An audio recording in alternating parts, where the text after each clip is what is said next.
बोले सोनिहाल, सत श्री अकाल। मित्रों, दोस्तों, मेरे सिंह भाइयों, आज मैं कोई कहानी सुनाने नहीं आया, ऐसी घटना का वर्णन करने आया हूं जिसको सुनकर आपका खून खौल जाएगा, सोई हुई आत्मा जाग जाएगी, आपका रोम रोम कृतज्ञ हो जाएगा। अपने 10वें गुरु श्री गुरु गोविंद सिंह जी के लिए कैसे उन्होंने अपना जीवन सर्वस्व देश के लिए, समाज के लिए निछावर कर दिया, अपना पूरा वंश बलिदान कर दिया। हमें आंशिक भी ज्ञान नहीं, कैसे उन्होंने अपना सर्वस्व हम सबके लिए, धर्म के लिए, सत्य के लिए बलिदान कर दिया। दोस्तों, मैं आप सबसे चाहूँगा, या तो आप गुरु जी के बारे में पता होने से पहले निकल जाएं, अन्यथा बीच में वीडियो छोड़कर मत जाएं। यह गुरु जी के लिए श्रद्धापूर्वक मेरे वचन है। आपको मैं विनम्र निवेदन करता हूं, मैं इस कहानी में अपने 10वें गुरु श्री गुरु गोविंद सिंह जी के बारे में व्याख्यान करूंगा और एक ऐसी लड़ाई के बारे में बताऊंगा जो शायद आपने नहीं सुनी होगी, जिस लड़ाई के बाद ही गुरु जी ने एक मुगलों के नाक में दम कर दिया था। कैसे उन्होंने किया, 10 लाख लोगों का मुकाबला कैसे गुरु जी ने किया, ये सब उसके बारे में बताऊंगा।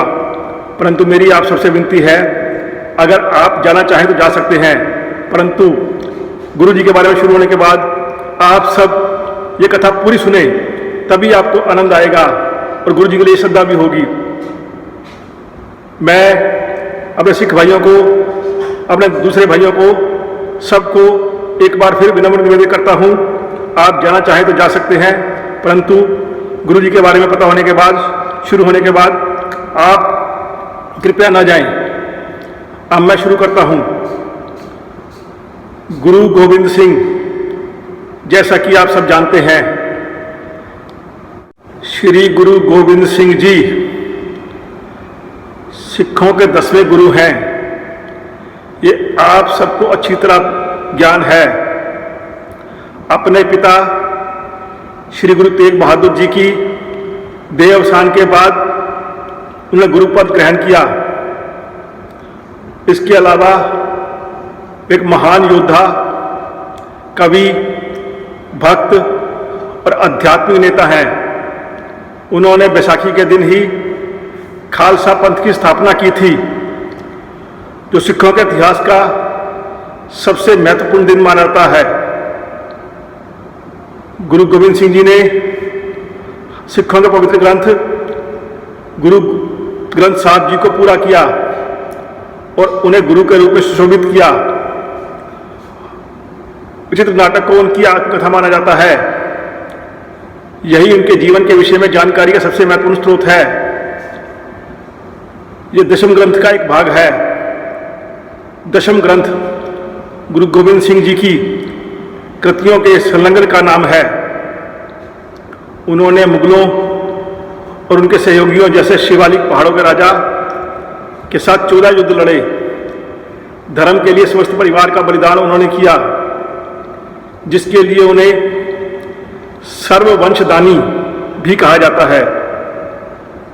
इसके अतिरिक्त जनसाधारण में वे कलगीधर, दशमेश, बाजावाले आदि कई नाम, उपनाम व उपाधियों से भी जाने जाते हैं। गुरु गोविंद सिंह जी जहां विश्व की बलिदानी परंपरा में अद्वितीय थे, वहीं वे एक महान लेखक, मौलिक चिंतक तथा संस्कृत सहित कई भाषाओं के ज्ञाता भी थे। उन्होंने स्वयं कई ग्रंथों की रचना की है। वे विद्वानों के संरक्षक थे। उनके दरबार में 52 कवियों और लेखकों की उपस्थिति रहती थी, इसलिए उन्हें संत सिपाही भी कहा जाता है। वे भक्ति और शक्ति के अद्वितीय संगम थे।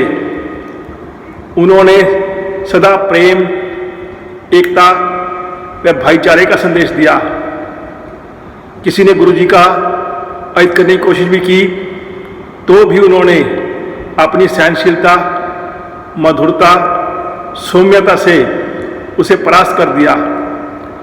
गुरु जी की मान्यता थी कि किसी भी मनुष्य को किसी से भी डरना नहीं चाहिए और ना ही डराना चाहिए। उनके उपदेश थे, भय काहू को देत नहीं, नहीं भय मानत आन। भय काहू को देत नहीं, नहीं भय मानत आन। अर्थात मनुष्य को किसी से क्यों डराना नहीं चाहिए और न ही किसी से डरना चाहिए। वे बाल्यकाल से ही सरल, सहज, भक्ति भाव वाले कर्मयोगी थे। उनकी वाणी में मधुरता, सादगी, सुजन्यता एवं वैराग्य की भावना कूट कूट कर भरी थी। उनके जीवन का प्रथम दर्शन ही था कि धर्म का मार्ग सत्य का मार्ग है और सत्य की सदैव विजय होती है। गुरु जी का जन्म 9वें सुख गुरु श्री गुरु तेग बहादुर जी और माता गुजरी के घर पटना में 12 जनवरी 1966 को हुआ। 12 जनवरी 1966 को हुआ था। जब वे पैदा हुए उस समय उनके पिता असम में धर्मोपदेश कर रहे थे। उनके बचपन का नाम गोविंद राय जी था। पटना में जिस घर में उनका जन्म हुआ था और प्रथम 4 वर्ष पूरे किए थे, वहीं पर अब तख्त श्री पटना साहिब स्थित है। 1670 में उनका परिवार पंजाब आ गया। मार्च 1672 में उनका परिवार हिमालय के शिवालिक पहाड़ियों में स्थित चक नानकी नामक स्थान पर आ गया। यहीं पर इनकी शिक्षा आरंभ हुई। इन्होंने फारसी, संस्कृत की शिक्षा ली और योद्धा बनने के लिए सैन्य कौशल सीखा। चक नानकी ही आजकल आनंदपुर साहिब कहलाता है। गोविंद राय जी नृत्य प्रति आनंदपुर साहिब में आध्यात्मिक आनंद बांटते, मानव मात्र में नैतिकता, निडरता तथा आध्यात्मिक जागृति का संदेश देते थे।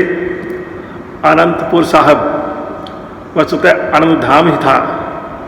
यहाँ पर सभी लोग वर्ण, रंग, जाति, संप्रदाय के भेदभाव के बिना समता, समानता एवं समरसता का अलौकिक ज्ञान प्राप्त करते थे। गोविंद जी शांति, क्षमा, सहनशीलता की परम मूर्ति थे। कश्मीरी पंडितों का जबरन धर्म परिवर्तन करके मुसलमान बनाए जाने के विरुद्ध फरियाद लेकर गुरु तेग बहादुर जी के दरबार में आए और कहा कि हमारे सामने ये शर्त रखी गई है कि है कोई ऐसा महापुरुष जो इस्लाम स्वीकार नहीं कर अपना बलिदान दे सके, तो आप सभी का धर्म परिवर्तन नहीं किया जाएगा। उस समय गुरु गोविंद सिंह जी ने 9 साल पूरे किए थे। उन्होंने पिता गुरु तेग बहादुर जी से कहा, आपसे बड़ा महापुरुष और कौन हो सकता है। देखो, बालक 9 वर्ष की आयु में बलिदान के लिए अपने पिता से कह रहा है कि आपसे बड़ा महापुरुष और कौन हो सकता है। कश्मीरी पंडितों की फरियाद सुन उन्हें जबरन धर्म परिवर्तन के बचाने के लिए स्वयं इस्लाम न स्वीकारने के कारण उनको औरंगजेब ने दिल्ली के चांदनी चौक में सार्वजनिक रूप से उनके पिता गुरु तेग बहादुर जी का सिर कटवा दिया।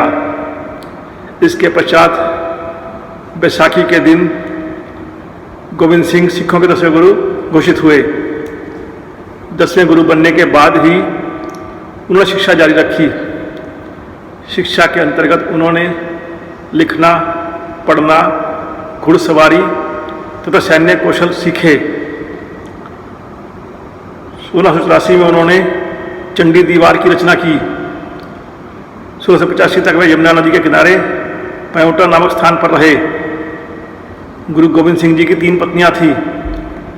1 जुलाई 1670 की 10 साल की उम्र में उनका विवाह माता जीतो के साथ अनंतपुर से 10 किलोमीटर दूर बसंतगढ़ में किया गया।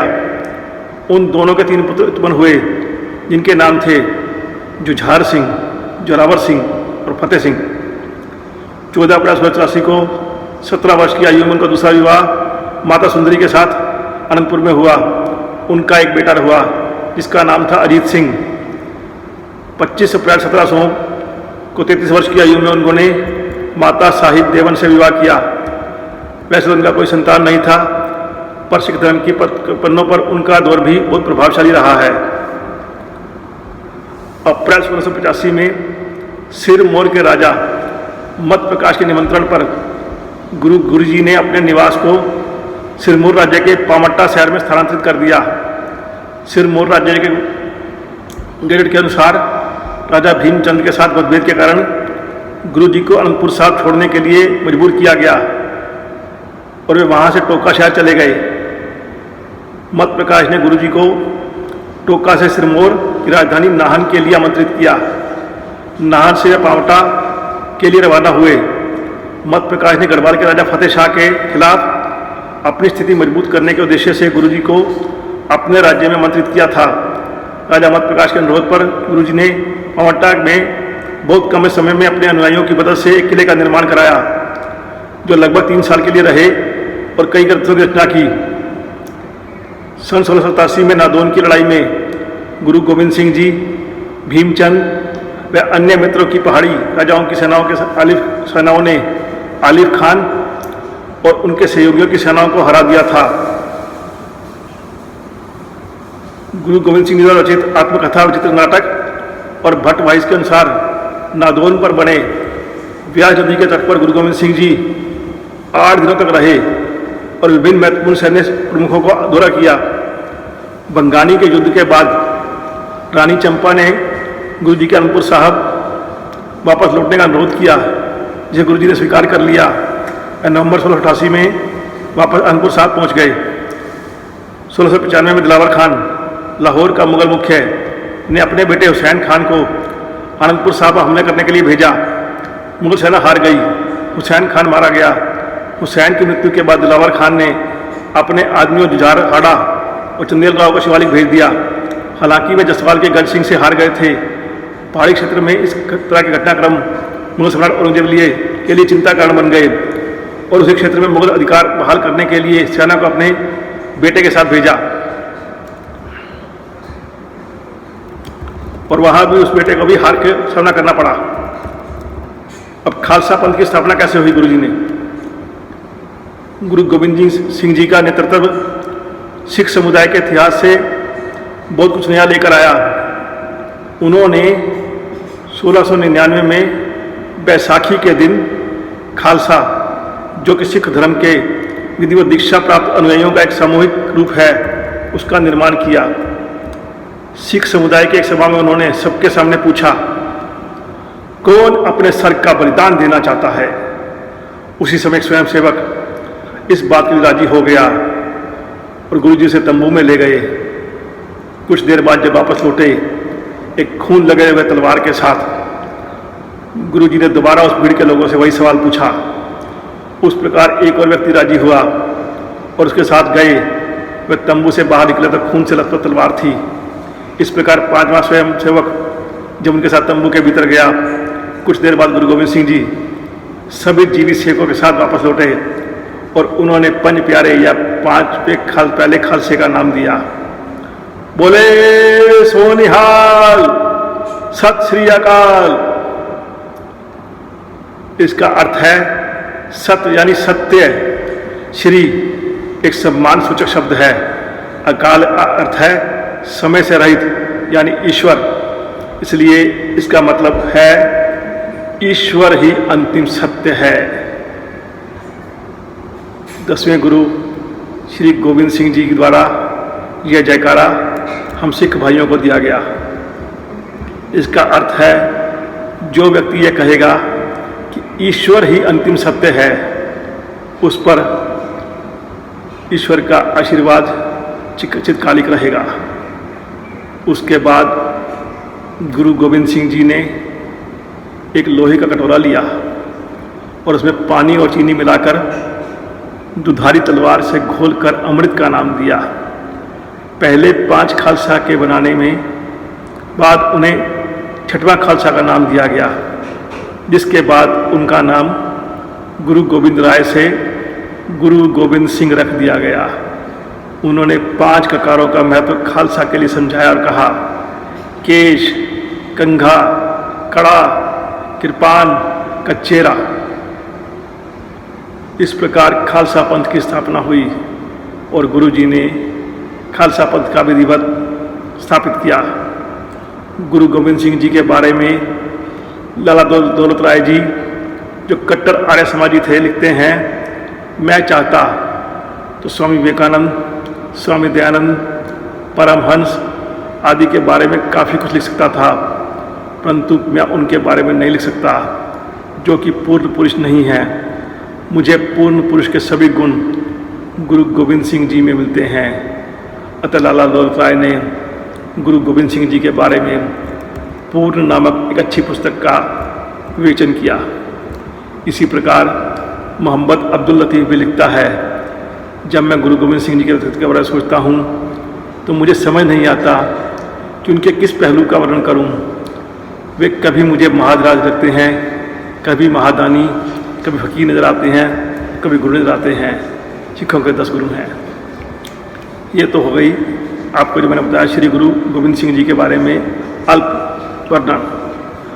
अब मैं आपको एक ऐसा युद्ध बताने जा रहा हूँ जिसका प्रमाण ग्रंथों में मिलता है। मैंने इसके लिए बहुत खोजबीन की और जो मुझे अल्प ज्ञान प्राप्त हुआ मैं आपके सामने बताता हूँ।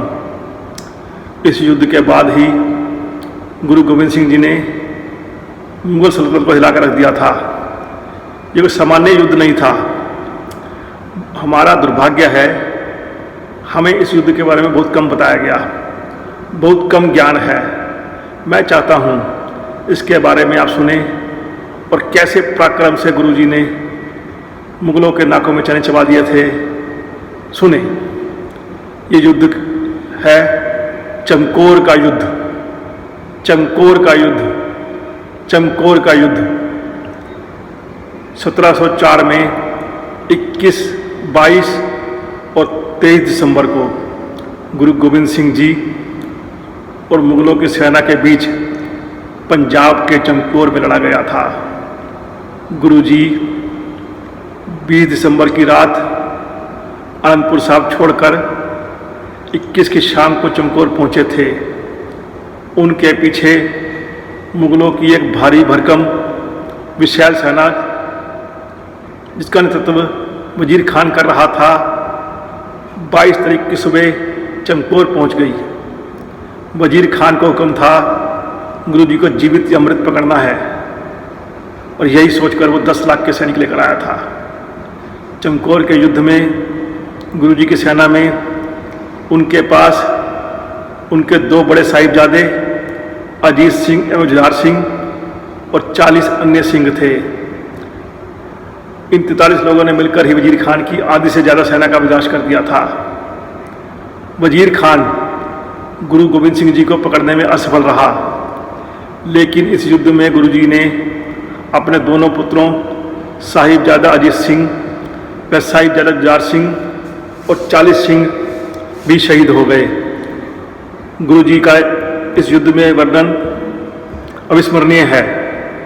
जफरनामा में इसका वर्णन गुरु जी ने किया है। उन्होंने बताया है जब वे सरसा नदी को पार कर चमकौर पहुंचे तो किस तरह मुगलों ने उन पर हमला किया। जहां 10 लाख मुगल सैनिक पर भारी पड़े थे गुरु गोविंद सिंह के 40 सिख भाई।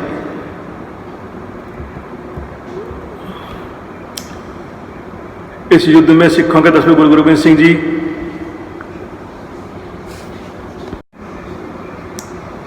22 दिसंबर सन 1704 सिरसा नदी के किनारे चमकौर नामक जगह पर सिखों और मुगलों के बीच एक ऐतिहासिक युद्ध लड़ा गया जो इतिहास में चमकौर का युद्ध नाम से प्रसिद्ध हुआ। इस युद्ध में सिखों के 10वें गुरु गोविंद सिंह जी के नेतृत्व में 40 सिखों का सामना वजीर खान के संयोजक 10 लाख मुगल सैनिकों से हुआ था। वजीर खान किसी भी सूरत में गुरु गोविंद सिंह जी को जिंदा या मुर्दा पकड़ना चाहता था, क्योंकि औरंगजेब की लाख कोशिशों के बावजूद गुरु गोविंद सिंह जी मुगलों की अधीनता स्वीकार नहीं कर रहे थे। लेकिन गुरु जी के 2 बेटों सहित 40 सिखों ने गुरु जी के आशीर्वाद से और अपनी वीरता से वजीर खान को अपने मंसूबों में कामयाब नहीं होने दिया और 10 लाख मुगल सैनिक भी गुरु गोविंद सिंह जी को नहीं पकड़ पाए। यह युद्ध इतिहास में सिखों की वीरता और उनके अपने धर्म के प्रति आस्था के लिए जाना जाता है। गुरु गोविंद सिंह जी ने इस युद्ध का वर्णन जफरनामा में करते हुए लिखा है, चिड़ियों से मैं बाज लड़ाऊं, चिड़ियों से मैं बाज लड़ाऊं, गिरड़ों को मैं शेर बनाऊं, 1.25 लाख से एक लड़ाऊं तभी गोविंद सिंह नाम कहाऊं। चिड़ियों से मैं बाज लड़ाऊं, गिरड़ों को मैं शेर बनाऊं, 1.25 लाख से एक लड़ाऊं तभी गोविंद सिंह नाम कहाऊं। आइए याद करते हैं भारत के गौरवशाली इतिहास को और जानते हैं चमकौर युद्ध के पूरा घटनाक्रम क्या था। 1704 मई आनंदपुर साहब की आखिरी लड़ाई में कई मुगल शासकों की संयुक्त फौज ने आनंदपुर साहब को 6 महीने तक घेरे रखा। उनका सोचना था कि जब आनंदपुर साहब में राशन पानी खत्म हो जाएगा तब गुरुजी स्वयं मुगलों की अधीनता स्वीकार कर लेंगे, पर यह उनकी नासमझी थी। जब आनंदपुर साहब में राशन पानी खत्म हुआ तो एक रात गुरुजी आनंदपुर साहब में उपस्थित अपने सभी साथियों को लेकर वहां से रवाना हुए, पर ही कुछ ही देर बाद मुगलों को पता चल गया कि गुरुजी यहाँ से प्रस्थान कर गए हैं, तो वे उनका पीछा करने लगे। उधर गुरुजी अपने साथियों के साथ सरसा नदी की ओर बढ़े जा रहे थे। जिस समय सिखों का काफिला उस बरसाती नदी के किनारे पहुंचा तो इसमें भयंकर बाढ़ आई हुई थी, पानी जोरों पर था। इस समय सिख भारी कठिनाई में घिर गए। उनके पीछे शत्रु दल मारो मार करता आ रहा था और सामने सरसा नदी फुंकारा मार रही थी। निर्णय तुरंत लेना था। अतः गुरुजी ने कहा, कुछ सैनिक यह शत्रु को युद्ध में जाकर रखो और जो सरसा पार करने की क्षमता रखते हैं वे अपने घोड़े सरसा के बहाव के साथ नदी पार करने का प्रयत्न करें। ऐसा ही किया गया। भाई उदय सिंह तथा जीवन सिंह अपने अपने जत्थे लेकर शत्रु के साथ भिड़ गए। इतने में गुरुदेव जी सरसा नदी पार करने में सफल हो गए, किंतु सैकड़ों सिख सरसा नदी पार करते हुए मौत का शिकार हो गए, क्योंकि पानी का वेग बहुत तीखा था। भयंकर बाढ़ आई हुई थी। कई तो पानी के बहाव में बहते हुए कई कोस दूर चले गए। जाड़े ऋतु का वर्षा, नदी का बर्फीला ठंडा पानी, इन बातों ने गुरुदेव जी के सैनिकों के शरीरों को सुन्न कर दिया। इसी कारण शत्रु सेना ने सरसा नदी पार करने का साहस नहीं किया। नदी पार करने के पश्चात 40 सिख, जो 2 बड़े साहिबजादे अजीत सिंह तथा जुझार सिंह के अतिरिक्त गुरुदेव जी स्वयं बिल्कुल मिलाकर 43 व्यक्तियों की गिनती हुई। नदी के इस पार भाई उदय सिंह मुगलों के अनेकों हमलों को पछाड़ते रहे और वे तब तक वीरता से लड़ते रहे जब तक उनके पास एक भी जीवित सैनिक था, और अंततः वे युद्ध में वीरगति को प्राप्त हुए और गुरु जी की आज्ञा निभाते हुए, कर्तव्य पालन करते हुए उन्हें सहर्ष वीरगति को स्वीकार किया। इस भयंकर उथल पुथल में गुरुदेव जी का परिवार उनसे बिछड़ गया। भाई मनी सिंह जी के जत्थे में माता साहिब कौर जी व माता सुंदरी कौर जी व 2 टहल सेवा करने वाली दासियां थी। 2 सिख भाई जवाहर सिंह तथा धन्ना सिंह जो दिल्ली के निवासी थे, यह लोग सरसा नदी पार कर पाए। यह सब हरिद्वार से होकर दिल्ली पहुँचे, जहाँ भाई जवाहर सिंह इनको अपने घर ले गए। दूसरे जत्थे में माता गुजरी जी छोटे साहिबजादे दिलावर सिंह और फतेह सिंह तथा गंगाराम ब्राह्मण थे, जो गुरु घर का रसोइया था। इसका गांव खखड़ी में यहाँ से लगभग 15 कोस की दूरी पर मुनिंडा कस्बे के निकट था। गंगाराम माता गुजरी जी साहिबजादों को अपने गांव ले गए। गुरुदेव जी अपने 40 सिखों के साथ आगे बढ़ते हुए दोपहर तक चमकौर नामक क्षेत्र से बाहर एक बगीचे में पहुँचे। यहाँ के स्थानीय लोगों ने गुरुदेव जी का हार्दिक स्वागत किया और प्रत्येक प्रकार की सहायता की। यहीं पर एक किलानुमा कच्ची हवेली थी, जो सामरिक दृष्टि से बहुत महत्वपूर्ण थी, क्योंकि इसको एक ऊंचे टीले पर बनाया गया था, जिसके चारों ओर खुला समतल मैदान था। हवेली के स्वामी बुद्धि चंद ने गुरुदेव जी से आग्रह किया कि आप इस हवेली में विश्राम करें। गुरुदेव जी ने आगे जाना उचित नहीं समझा, अतः 40 सिखों की छोटी छोटी टुकड़ियों में बांट दिया। उनमें बचा खुचा असला बांट दिया और सभी सिखों को मुकाबले के लिए मोर्चों पर तैनात कर दिया।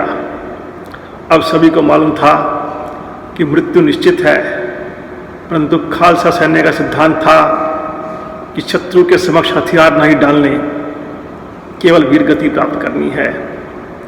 अतः अपने प्राणों की आहुति देने के लिए सभी सिख तत्पर हो गए। गुरुदेव अपने 40 शिष्यों की ताकत से असंख्य मुगल सेना से लड़ने की योजना बनाने लगे। गुरुदेव जी ने स्वयं कच्ची गढ़ी हवेली के ऊपर अट्टालिका में मोर्चा संभाला। अन्य सिखों ने भी अपने अपने मोर्चे बनाए और मुगल सेना की राह देने लगे। उधर जैसे ही बरसाती नाला सरसा के पानी का बहाव कम हुआ, मुगल सेना टिड्डी दल की तरह उसे पार करके गुरुदेव जी का पीछा करती हुई चमकौर के मैदान में आ पहुंची। देखते ही देखते उसने गुरुदेव जी की कच्ची घड़ी को चारों तरफ से घेर लिया। मुगल सेनापतियों को गांव वालों से पता चल गया कि गुरुदेव जी के पास केवल 40 ही सैनिक हैं। अतः वे यहाँ गुरुदेव जी को बंदी बनाने के स्वप्न देखने लगे।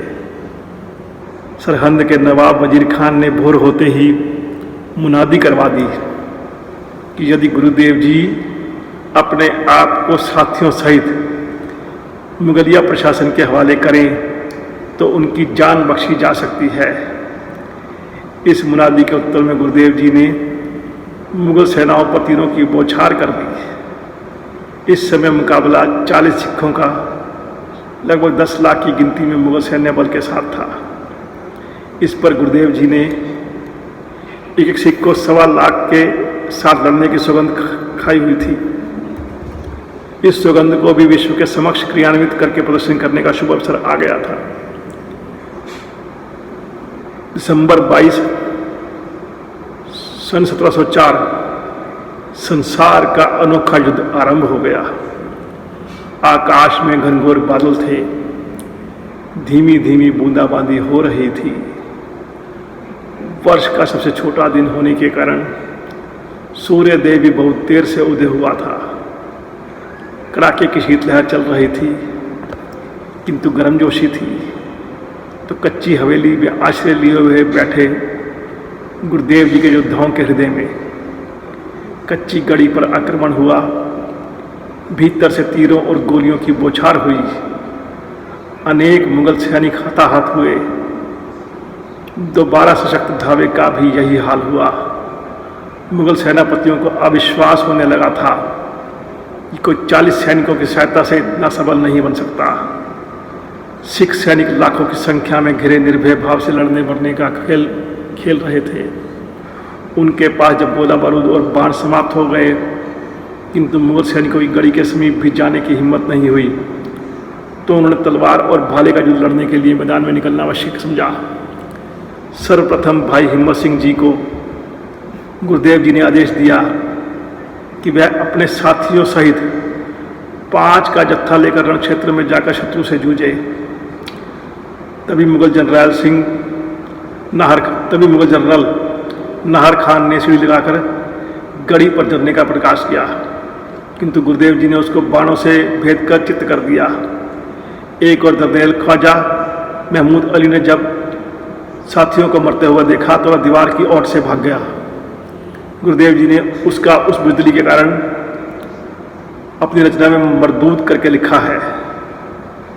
सरहिंद के नवाबों ने सेनाओं को एक बार इकट्ठे होकर कच्ची गढ़ी पर पूर्ण वेग से आक्रमण करने का आदेश दिया, किंतु गुरुदेव जी ऊंचे टेले की हवेली के होने कारण सामरिक दृष्टि से अच्छी स्थिति में थे, अतः उन्होंने यह आक्रमण विफल कर दिया और सिंहों के बाणों की वर्षा से सैकड़ों मुगल सिपाहियों को सदा की नींद सुला दिया।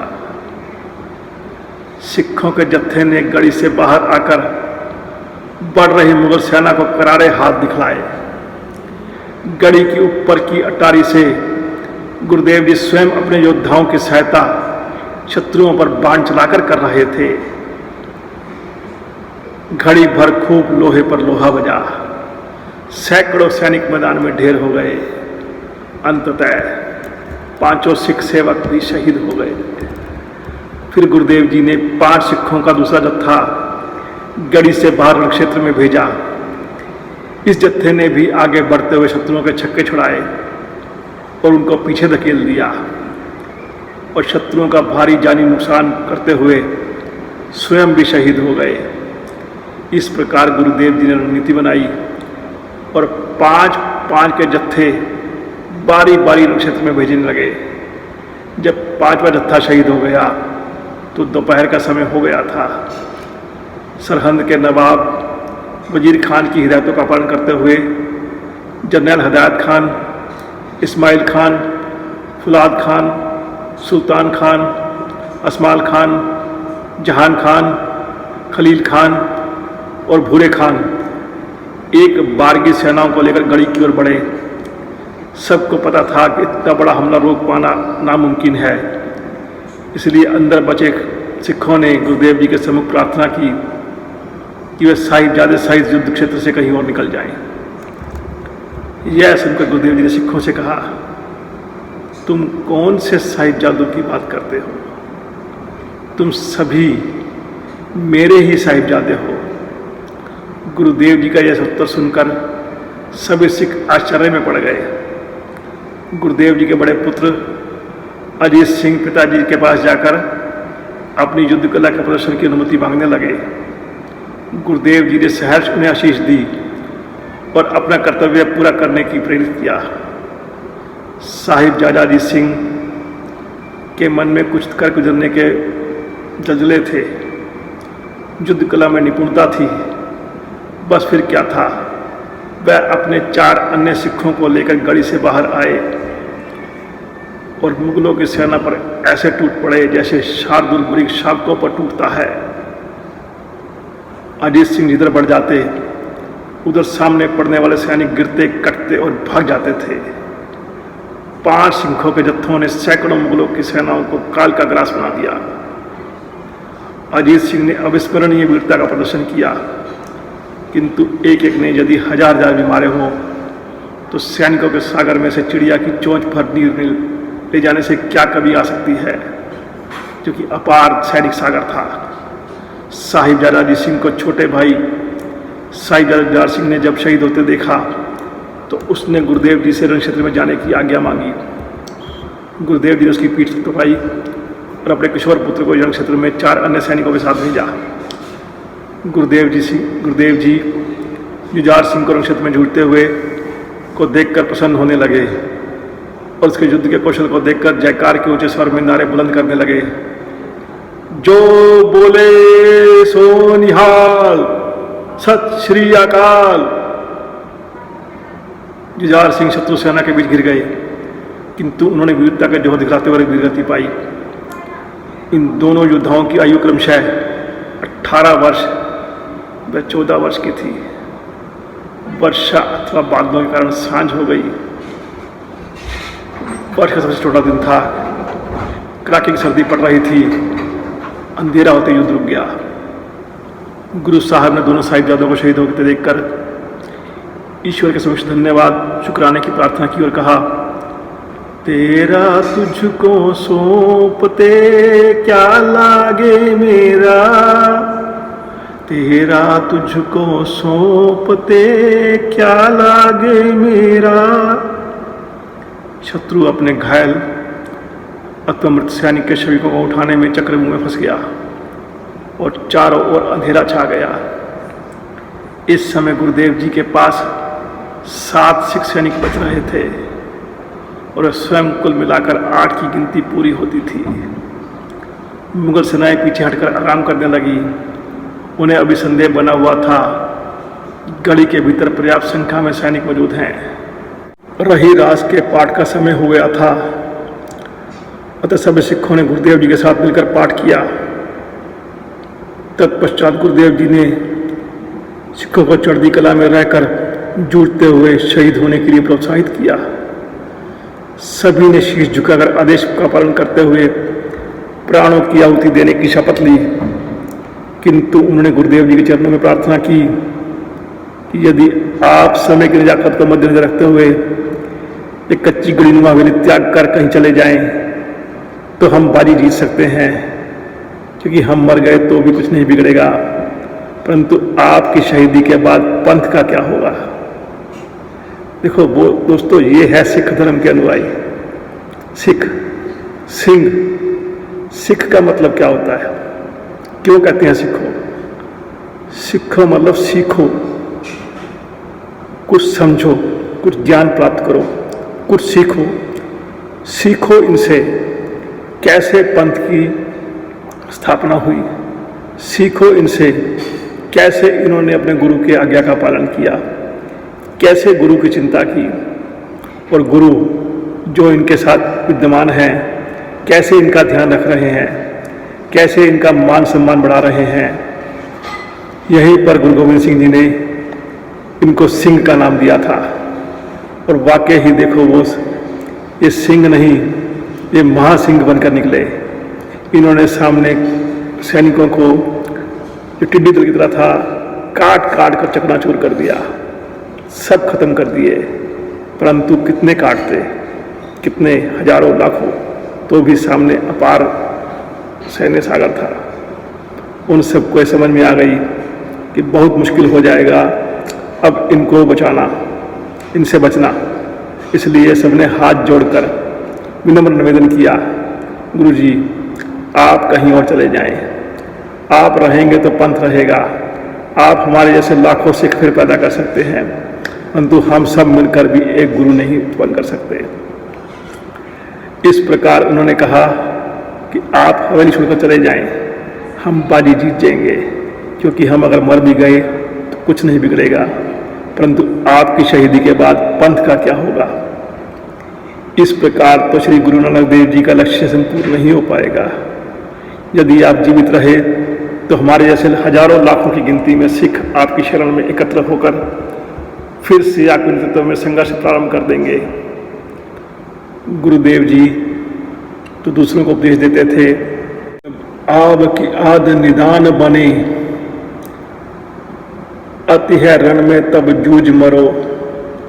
जब आब की आद निदान बने, अति है रण में तब जूझ मरो, फिर भला युद्ध से स्वयं कैसे मुंह मोड़ सकते थे। गुरुदेव जी ने सिंहों को उत्तर दिया, मेरा जीवन मेरे प्यारे सिखों के जीवन से मूल्यवान नहीं। यह कैसे संभव हो सकता है कि मैं तुम्हें रणनीति में छोड़कर अकेला निकल जाऊं। मैं रण क्षेत्र को पीठ नहीं दिखा सकता। अब तो वह स्वयं दिन चढ़ते ही सबसे पहले अपना जत्था लेकर युद्ध भूमि में उतरेंगे। गुरुदेव जी के इस निर्णय से सिख बहुत चिंतित हुए। वे चाहते थे कि गुरुदेव जी किसी भी विधि से यहाँ से बचकर निकल जाएं, ताकि लोगों को भारी संख्या में सिंह सजाकर पुनः संगठित होकर मुगलों के साथ दो दो हाथ कर सकें। सिख भी यही मान बनाए बैठे थे कि सदगुरु जी को किसी न किसी दिशा में शहीद नहीं होने देना। वे जानते थे गुरुदेव जी द्वारा दी गई शहादत इस समय पंथ के लिए बहुत हानिकारक सिद्ध होगी। अतः भाई दया सिंह जी ने एक युक्ति सोची। तो कितनी चिंता होती थी उनको। मालूम है हम सब मौत के द्वार पे खड़े हैं, अपनी चिंता नहीं है, अपने गुरु की चिंता है, यही धर्म है, यही सत्य मार्ग है, और इस मार्ग पर चलने के बाद तो सिख अमर होंगे ही होंगे। भाई दया सिंह जी ने युक्ति सोची और अपना अंतिम हथियार आजमाया। उन्होंने सभी सिंहों को विश्वास में लिया और उनको साथ लेकर पुणे गुरुदेव जी के पास गए और कहने लगे, गुरु जी, अब गुरु खालसा 5 प्यारे परमेश्वर रूप होकर आपको आदेश देते हैं कि ये कच्ची गड़ी आप तुरंत त्याग दें और कहीं सुरक्षित स्थान पर चले जाएं, क्योंकि इसी नीति में पंथ खालसे का भला है। देखो उन्होंने क्या किया। कहा, अब गुरु खालसा 5 प्यारे परमेश्वर रूप होकर आपको आदेश देते हैं कि ये कच्ची गड़ी आप तुरंत त्याग दें और कहीं सुरक्षित स्थान पर चले जाएं, क्योंकि इसी नीति में पंथ खालसे का भला है। अब वो गुरुओं के भी गुरु बन गए, 5 प्यारे बन गए, पंच खालसा अपनाया, अब गुरु जी को आदेश दे दिया। ऐसी भावना थी वो, ऐसा विचार कैसे धर्म को पीछे कर सकता है, सत्य मार्ग से पीछे ले जा सकता है। गुरुदेव जी ने 5 प्यारों का आदेश सुनते ही शीश झुका दिया और कहा, मैं अब कोई प्रतिरोध नहीं कर सकता, क्योंकि मुझे अपने गुरु की आज्ञा का पालन करना ही है। गुरुदेव जी ने कच्ची घड़ी त्यागने की योजना बनाई, 2 जवानों को साथ चलने को कहा, शेष 5 को अलग अलग मोर्चों पर नियुक्त कर दिया। भाई जीवन सिंह, जिसका डील डोल का अद्भुत तथा रूपरेखा गुरुदेव जी के साथ मिलती थी, उसे अपना मुकुट ताज पहनाकर अपने स्थान अट्टालिका पर बिठा दिया कि शत्रु भ्रम में पड़ा रहे कि गुरु जी स्वयं हवेली में है। किंतु उन्होंने निर्णय लिया कि यहाँ से प्रस्थान करते समय हम शत्रुओं को ललकारेंगे, क्योंकि चुपचाप शाम निकल कर जाना कायरता और कमजोरी का चिन्ह माना जाएगा। और उन्होंने ऐसा ही किया। देर रात गुरु जी अपने दोनों साथियों दया सिंह तथा मान सिंह सहित गढ़ी से बाहर निकलने वो तैयार हुए। निकलने से पहले उनको समझा दिया कि हमें मालवा क्षेत्र की ओर जाना है और कुछ विशेष तारों की सीध में चलना है, जिससे बिछुड़ने पर फिर से मिल सकें। इस समय बूंदाबांदी थम चुकी थी, आकाश में कहीं कहीं बादल छाए हुए थे, किंतु बिजली बार बार चमक रही थी। कुछ दूरी पर अभी पहुंचे ही थे कि बिजली बहुत तेजी से चमकी। दया सिंह की दृष्टि रास्ते में बिखरे शवों पर पड़ी तो साहिबजादा अजीत सिंह का शव दिखाई दिया।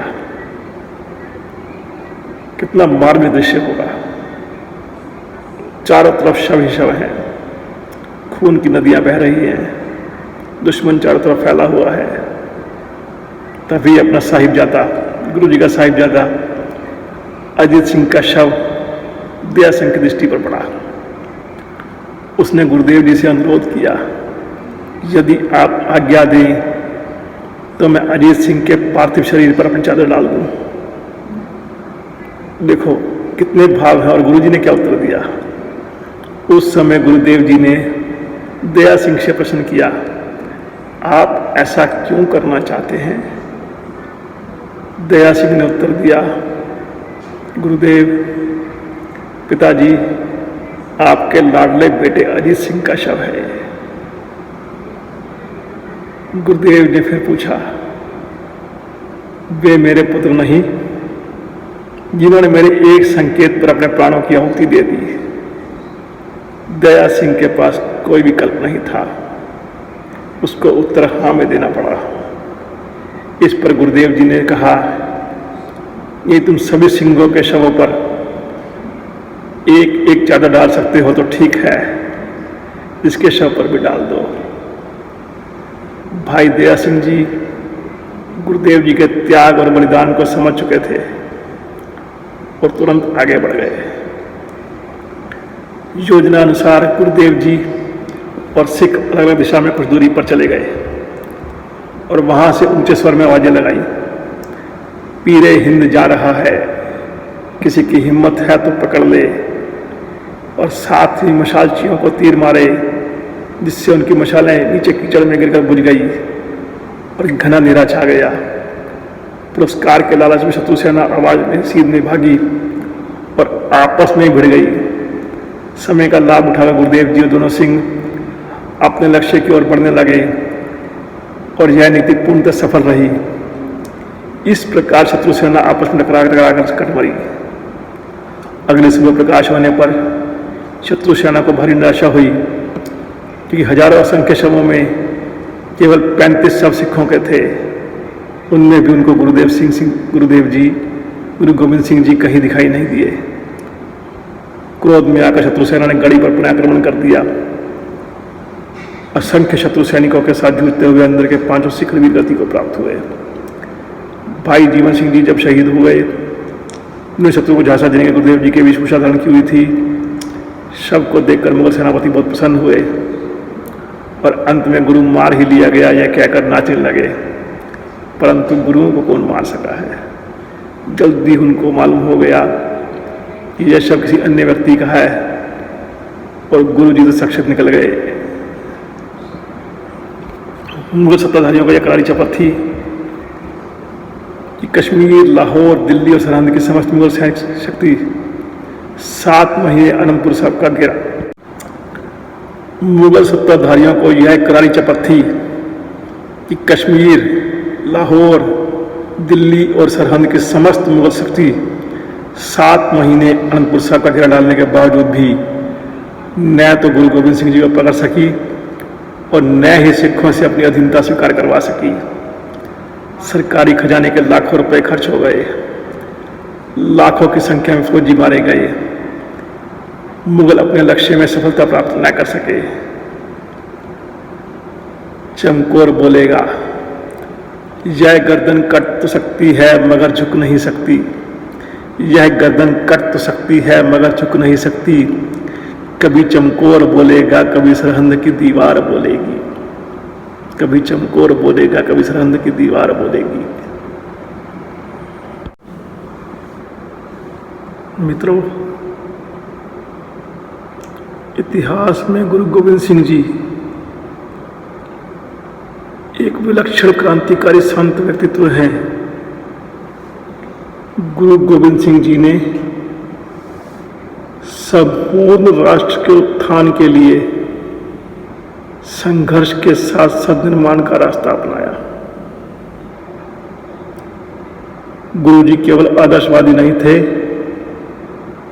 बल्कि वे एक आध्यात्मिक गुरु थे जिन्होंने मानवता को शांति, प्रेम, एकता, समानता एवं समृद्धि का रास्ता दिखाया। वे व्यवहारिक एवं यथार्थवादी भी थे। उन्होंने अपने अनुयायियों को धर्म की पुरानी और अनुदार परंपराओं से नहीं बांधा, बल्कि उन्हें नए रास्ते बताते हुए आध्यात्मिकता के प्रति व्यवहारिक दृष्टिकोण दिखाया।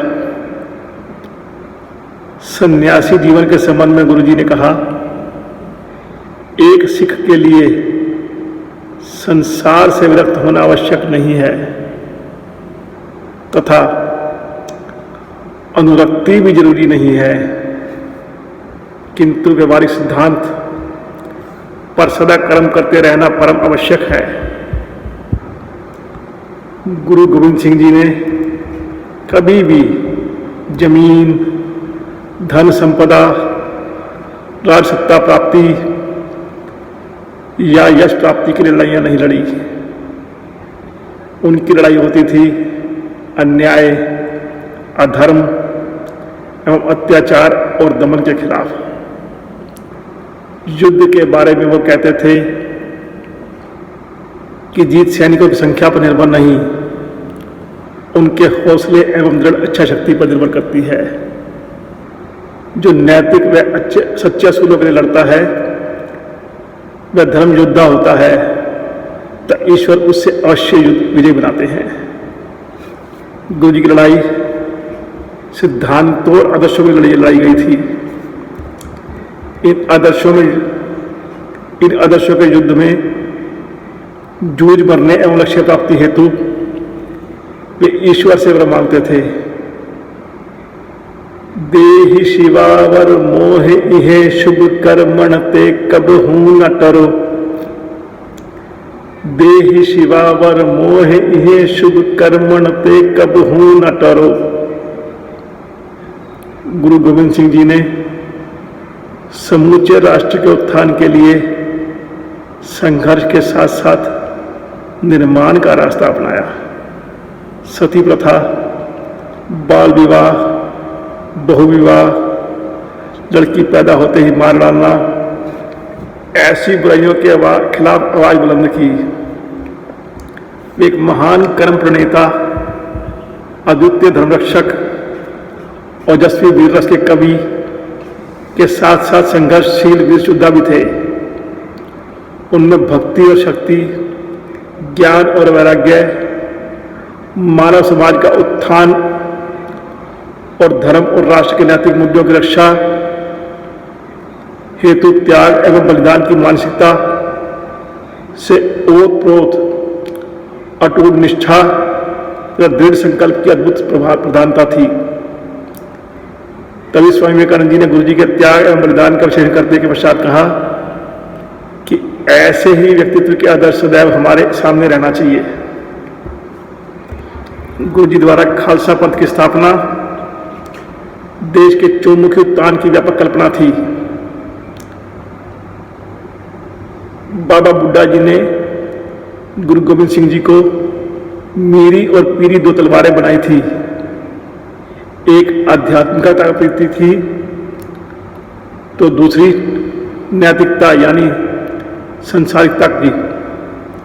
देश की अस्मिता, भारतीय विरासत और जीवन मूल्यों की रक्षा के लिए समाज को नए सिरे से तैयार करने के लिए उन्होंने खालसा पंथ के सृजन का मार्ग अपनाया। खालसा के माध्यम से उन्होंने राजनीतिक एवं सांसारिक विचारों को आकार दिया। अनंतपुर साहब के मेले के अवसर पर सिखों की सभा में गुरु के लिए 5 सिर चाहिए की आवाज लगाई तथा जो व्यक्ति तैयार हो उसे आगे आने को कहा। एक के बाद एक 5 लोगों को पर्दे के पीछे ले जाया गया और तलवार से उनका सिर उड़ा दिया गया। इस प्रकार 5 व्यक्ति आगे आए, बाद में 5 जीवित आए, बाहर आए। गुरु जी ने उन्हें पंच प्यारे का नाम दिया। ये सारे समाज और देश को एक सूत्र में पिरोना चाहते थे। यही भाव सारे संसार में संचालित करने के लिए खालसा के सृजन के बाद गुरु गोविंद सिंह ने खुद पंच प्यारों के चरणों में माथा टेका। गुरु जी के आदेश के लिए शीश देने को तत्पर ये युवक विभिन्न जातियों और विभिन्न इलाकों से थे। एक लाहौर से, दूसरा दिल्ली से, तीसरा गुजरात से, चौथा उड़ीसा से और 5वां बीदर कर्नाटक से था। एक खत्री, एक नाई, एक जाटव, एक धोबी और एक जीवर था। पिछड़ी जातों के लोगों को अमृत प्राण कराकर और फिर खुद उनके हाथ अमृत छककर गुरु जी ने सामाजिक एकात्मकता, छुआछूत की बुराई के त्याग और मानस की जात एक सभे एक पहचान वो, मानस की जात एक सभे एक पहचान वो का महासंदेश दिया। गुरु जी की ऐसी 11 बातें जानकर हम सबकी जिंदगी बेहतर हो सकती है। उनका वर्णन करता हूं आपके सामने। धर्म दीकृत करनी, अपनी जीविका ईमानदारी पूर्वक काम करते हुए चलाएं। 10 वंड देना, अपनी कमाई का 10वां हिस्सा दान में दे दें। गुरबानी कंठ करनी, गुरबानी को कंठस्थ कर लें। कम करण विच दरिदार नहीं करना, काम में खूब मेहनत करें और काम को लेकर कोताही ना बरतें। तन जवानी तक कुल जात दाग मान ना करना, अपनी जवानी, जाति और कुल धर्म को लेकर कभी घमंडी न होने से बचें। दुश्मन नाल साम दाम भेद आदि उपाय बर्तन रहते उपरांत युद्ध करना। दुश्मन से भिड़ने पर पहले साम दाम दंड और भेद का सहारा लें और अंत में ही आमने सामने के युद्ध में जाएं। किसी दिन निंदा चुगली अतः ईर्ष्या ना बरतना, किसी की चुगली निंदा से बचें और किसी से ईर्ष्या करने के बजाय मेहनत करें। परदेसी लोड़वान दुखी अपांग मानुक की यथाशक्ति सेवा करनी। किसी भी विदेशी नागरिक, दुखी व्यक्ति, विकलांग व जरूरतमंद शख्स की मदद जरूर करें। बचत करके पालना, अपने सारे वादों पर खरा उतरने की कोशिश करें। शस्त्र विद्या अति घोड़े की सवारी का अभ्यास करना, खुद को सुरक्षित रखने के लिए शारीरिक सौष्ठव, हथियार चलाने और घुड़सवारी की अभ्यास जरूर करें। आज के संदर्भ में नियमित व्यायाम जरूर करें। जगत, झूठ, तंबाकू, भिक्षु आदि त्याग करना, किसी भी तरह के नशे और तंबाकू का सेवन ना करें।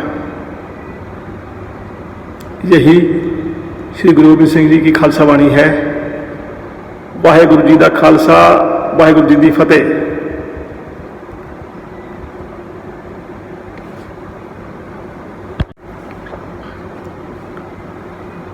गुरु जी द्वारा प्रमुख काम ऐसी। गुरु गोबिंद सिंह साहब जी ने सिखों के नाम के आगे सिंह लगाने की परंपरा शुरू की थी, जो आज भी सिख धर्म के लोगों के द्वारा चलाई जाती है। गुरु गोबिंद सिंह जी ने कई बड़े महान गुरुओं के महान उपदेशों को सिखों के पवित्र ग्रंथ गुरु ग्रंथ साहब में संकलित कर इसे पूरा किया। वाहेगुरु गुरु गोबिंद सिंह जी ने गुरुओं के उत्तराधिकारियों की परंपरा को खत्म किया और सिख धर्म के लोगों के लिए गुरु ग्रंथ साहब की सबसे पवित्र और गुरु का प्रतीक बनाया। सिख साहित्य में गुरु गोबिंद सिंह जी के महान विचारों की गई लिखी गई पुस्तक साहित्य की रचना चंडी दीवार खास मानी जाती है। उनके द्वारा लड़े गए प्रमुख युद्ध इतिहासकारों की माने तो गुरु जी ने अपने जीवन में 14 युद्ध लिए। इस दौरान उन्हें अपने परिवार के सदस्यों के साथ साथ कुछ बहादुर सिख सैनिकों को भी खोना पड़ा, लेकिन गुरु जी ने बिना रुके बहादुरी के साथ अपनी लड़ाई जारी रखी। ये लड़ाइयाँ इस प्रकार थी। भंगानी का युद्ध 1688, नंदोन का युद्ध 1691, गुलेर का युद्ध 1696, आनंदपुर साहब का पहला युद्ध 1700, निर्मोहगढ़ का युद्ध 1702, बसोली का युद्ध 1702, चमकौर का युद्ध जिसकी व्याख्यान मैंने आपके सामने किया है 1704, आनंदपुर साहब का युद्ध 1704, सरसा का युद्ध 1704, मुक्तसर का युद्ध 1705। गुरु गोबिंद सिंह जी की प्रमुख रचनाएं हैं चंडी दरबार, जाप साहब, खालसा महिमा, अकाल उस्तत, बचित्र नाटक, जफरनामा। अंत में आप सबको बताना चाहूँगा गुरु जी की शहादत कैसे हुई। मन भर आता है जब ये जानकर ऐसे महान संत, ऐसे महान गुरु हमारे बीच आते हैं, संदेश देते हैं और उनकी शहादत नहीं होती, वो अमर हो जाते हैं। आज भी वो हम सबके सामने। अब मैं आपको बताऊंगा गुरु गोबिंद सिंह जी की शहादत कैसे हुई। मन भर आता है क्योंकि अभी तक जो मैं आपके सामने पढ़ रहा था, सुना रहा था, तो मैं अपने आप को गुरु जी के साथ देख रहा था, उनके मध्य विद्यमान था। परंतु अब जो बताने जा रहा हूँ सुनकर बड़ा दुख होता है, माँ विभोर हो जाता है, परंतु सत्य तो सत्य है, अक्सर हमें बताना पड़ेगा। मुगल बादशाह औरंगजेब की मृत्यु के बाद उसके बेटे बहादुर शाह को उत्तराधिकारी बनाया गया। बहादुर शाह को बादशाह बनाने में गुरु जी ने मदद की थी। इसी वजह से बहादुर शाह और गुरु गोबिंद सिंह जी के बीच के काफ़ी अच्छे संबंध बन गए। वही सरहद के नवाब वजीब खां को गुरु गोबिंद सिंह जी और बहादुर शाह की दोस्ती पसंद नहीं आई, इसलिए उसने अपने 2 पठानों से गुरु गोबिंद सिंह जी की हत्या की साजिश रची और फिर 7 अक्टूबर 1708 में महाराष्ट्र के नांदेड़ साहब में गुरु गोविंद सिंह जी ने अपनी आखिरी सांस ली। गुरु गोविंद जी ने न सिर्फ अपने जीवन में लोगों को, गरीबों की मदद करना, जीवों पर दया करना, प्रेम भाईचारे से रहने का उपदेश दिया, बल्कि समाज और गरीबों के उत्थान के लिए कई काम किए। वे अत्याचार के खिलाफ लड़ाई लड़ी। आज भी उनके अनुयायी उनके उपदेशों का अनुसरण करते हैं और हृदय से अपने गुरु जी के प्रति अपार प्रेम और सम्मान रखते हैं। सिखों के 10वें गुरु यानी गुरु गोविंद सिंह जी की जयंती सिखों के प्रमुख त्यौहार है। हम लोग इससे बड़े धूमधाम से मनाते हैं। इनका जन्म पौष शुक्ल पक्ष 7वीं 1723 विक्रम संवत को माना जाता है। इनकी जयंती की तिथि के मुताबिक हर साल मनाया जाता है। गुरुद्वारों में खास तरीके से सजावट की जाती है। साथ में लंगर का आयोजन होता है। लंगर तो वैसे गुरुद्वारों में होता है। इस दिन गुरुद्वारों में अलग ही रौनक देखने को मिलती है। खालसा पंथ की सुंदर सुंदर झांकियां निकाली जाती हैं। मौके पर खास गुरबानी का पाठ शब्द कीर्तन भी किया जाता है। समुदाय के लोगों को गुरु जी के द्वारा बताए गए मार्ग पर चलने की सीख दी जाती है और साथ ही उनकी वीरता की गाथा भी गाई जाती है। तो दोस्तों, सिंह, शेर, सिख, सीखने वाला, सिखाने वाला, तो ये अल्प ज्ञान मैंने एकत्रित करके आपके सामने रखा है।